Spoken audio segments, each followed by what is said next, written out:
Sometimes we get an impression that it's all doom and gloom, that absolutely nothing's happening. That's both complacent and wrong.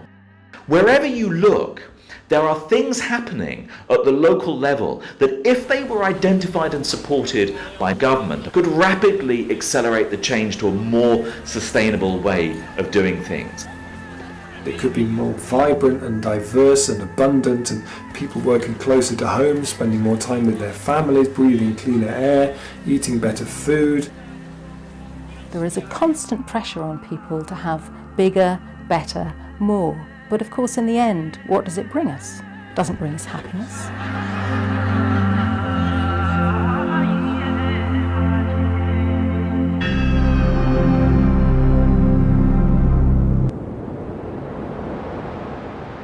Every year since the end of World War II, one of the big polling firms has asked Americans, "Are you happy with your life?" The number of Americans who say, "Yes, I'm very happy with my life," the percentage, peaks in 1956 and goes slowly but steadily downhill ever since. That's interesting, because in that same 50 years, we've gotten immeasurably richer. We have 3 times as much stuff.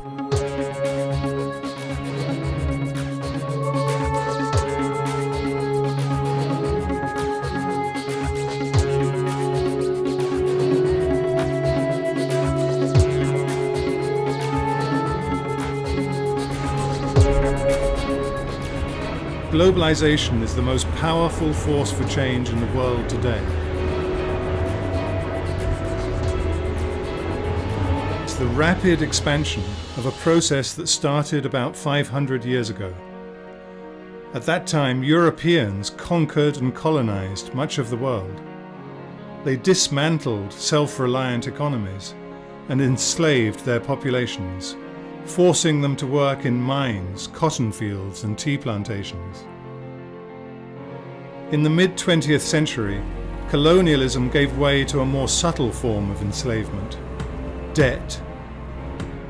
Shackled by so-called aid packages and crippling loans, nation after nation fell deeper into poverty, making it easier for corporations and financial institutions, the successors of the colonial merchants, to extract money, resources, and cheap labor. Today, those transnational businesses have grown so large and powerful that they effectively control governments, dictate economic policy, and shape people's opinions and worldviews.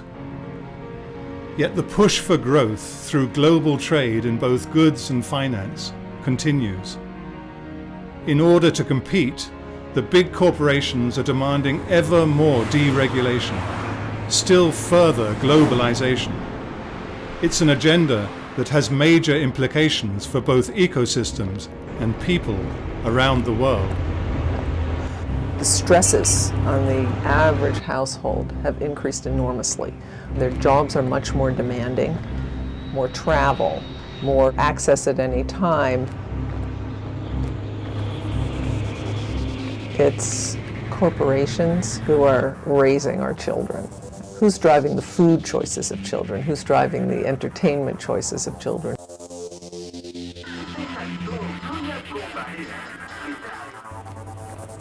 Our children don't want to speak their languages anymore. They no longer want to be associated with their own culture.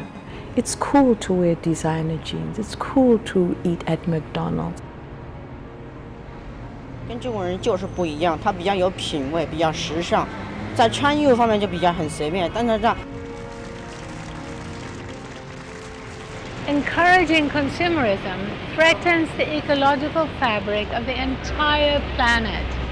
Natural resources are already stretched to breaking point by population pressures. And yet we have an economic system that encourages each and every one of us to consume more and more and more. It's a terrific onslaught of marketing, merchandising. advertising, brainwashing. So we are on a big consumptive splurge. The consumer culture that globalization promotes is increasingly urban.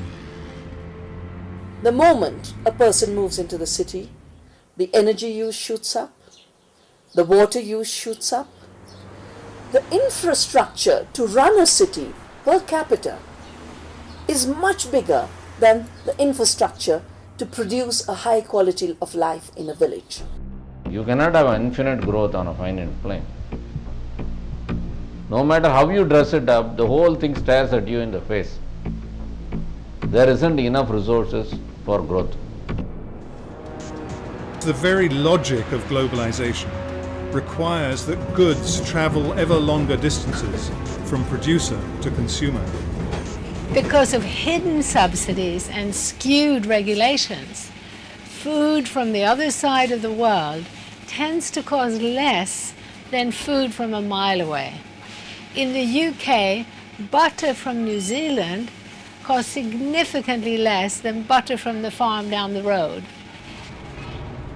We often hear about efficiencies of scale, but actually the truth is what we've developed today is a system that could not be more wasteful. We have English apples flown to South Africa to be waxed, flown back again to be sold to consumers. The whole process involves incredible quantities of waste. A series of treaties, new ones almost every year, promote economic growth through international trade. As a consequence, countries today routinely import and export nearly identical quantities of identical products. Every day of the year, grain, meat, live animals, canned goods, and a whole range of manufactured products, not to mention waste, even used batteries, crisscross the planet. All of this at a time when rising CO2 emissions are threatening our very survival. The global economy has become a casino, and we're all potential losers. One major casualty is our jobs. Corporate mergers, takeovers, relocation to lower wage countries threaten the livelihood of virtually all of us. Accountants, assembly workers, even CEOs. And when we retire, it gets no better. As we've seen recently, pension funds are at the mercy of uncontrolled speculation. When people are pushed off the land into crowded cities, members of diverse ethnic and religious groups are forced into intense competition for the few available jobs. Differences that were once accepted become a source of fear, fundamentalism, and conflict. Globalization, which is creating the gap between the rich and poor, is directly affecting the survival of certain people, a lot of people. हमको ज़मीन देगी तो हम किसान से हम खुद मेहनत करके खा लेंगे, हम किससे कुछ नहीं मांगेंगे। हमारे गांव में हमारी खेती बाड़ी हमको मिली या थोड़ी। You destroy language, you destroy the roots of who you are, you destroy the history, and you become nobody in the world. Globalization, with its homogeneous way of looking at the world and that we must have one world view, is extremely dangerous.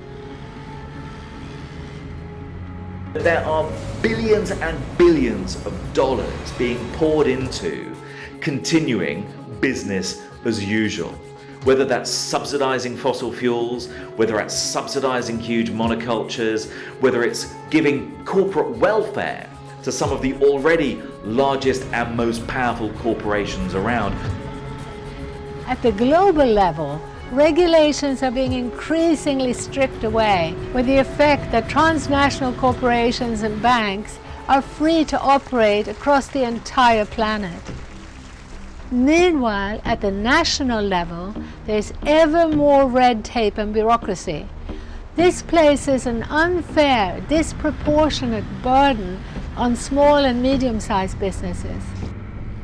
Only with a full cost accounting system will we begin to understand that goods that are shipped from 10,000 miles away are actually far more expensive than goods produced locally. If you look at the current system, we're seeing the distance between production and consumption continue to increase. We're seeing the distance between people and power continue to increase. I think economic globalization is responsible for that. It's increasing those trends, and the obvious answer for me is the opposite, and that is economic localization. We've got to begin localizing. There is only one economics that will make sense. It is local economics. Everywhere.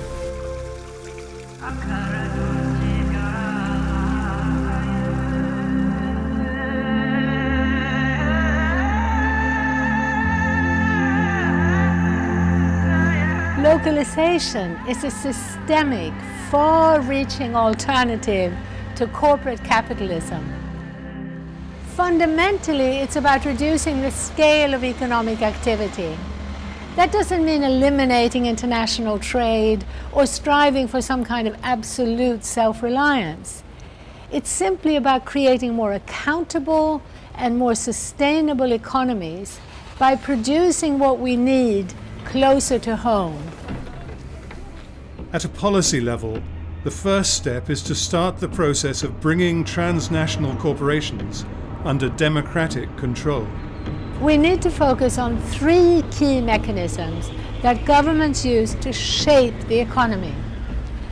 What they choose to regulate, both at the national level and internationally through trade treaties.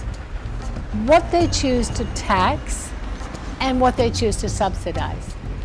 At the moment, governments of every political color are using these mechanisms to favor the big and the global. If there's to be any chance of averting further social and environmental breakdown, we need to level the playing field.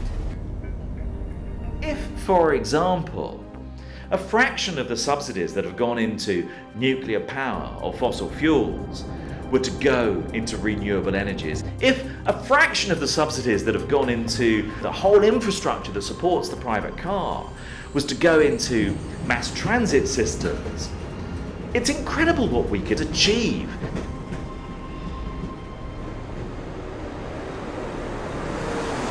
When the economy is operating on a more human scale, it becomes easier for us to see the impact of our choices. We can see if the environment has been polluted with chemicals or if workers have been exploited. And so business becomes much more accountable. One of the most important studies that we have on the effects of local business compared the impacts of $100 spent at a local bookstore versus $100 spent at a chain. $100 spent at the local bookstore left $45 in the local economy. $100 spent at the chain left $13. So you get 3 times the income effects, 3 times the jobs, 3 times the tax proceeds for local governments.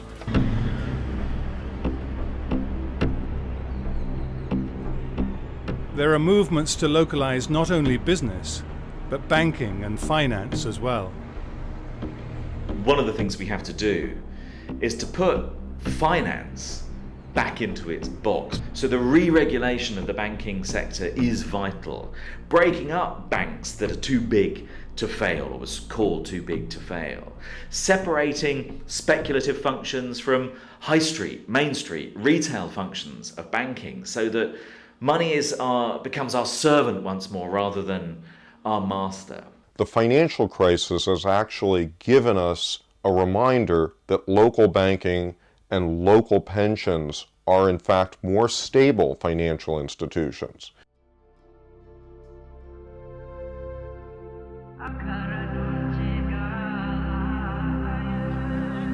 A whole array of food-based movements is emerging.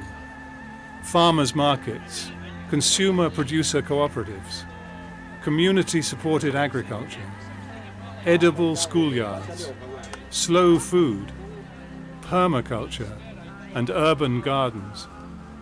If you shorten the distance between producers and consumers, you're cutting out your food miles, you're cutting out your emissions, your oil dependency, you're putting money straight back into the local economy where it's desperately needed.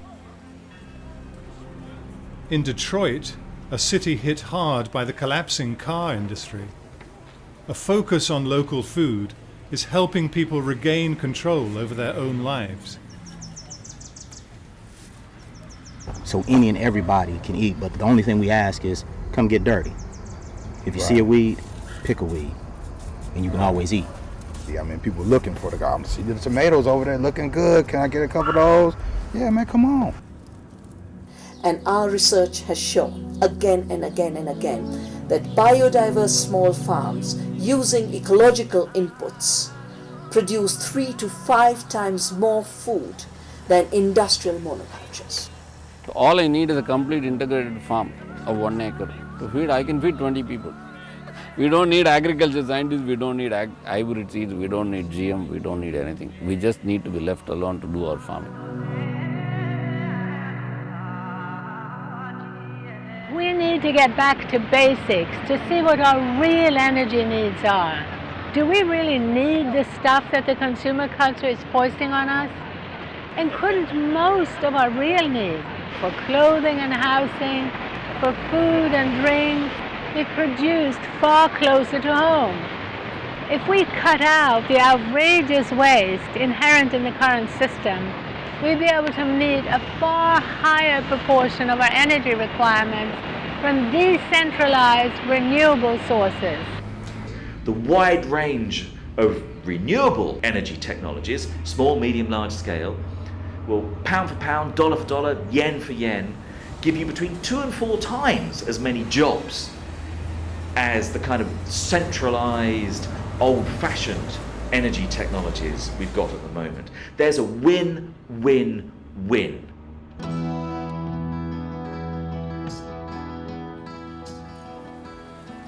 In eco-villages and transition towns, people are working to rebuild their economies from the ground up by favouring local production for local needs over long-distance trade. Bringing the economy home back to the local level isn't about sacrifice. It's not about returning to the dark ages and asking people to do things they wouldn't want to do. On the contrary, it's about enriching our lives. When we localize, we give our children role models and I think a standard that they can live by that affirms them and affirms who they are in society. Rediscovering the values of community and mutual caring. That's where the real happiness, the real well-being lies. Consumerism has got us weighed down with carbon chains, and I suppose the message would be, break your carbon chains, be free, have a better quality of life. The wonderful thing is that as we decrease the scale of economic activity, we actually increase our own well-being. That's because at the deepest level, localization is about connection. It's about re-establishing our sense of interdependence with others and with the natural world. And this connection is a fundamental human need.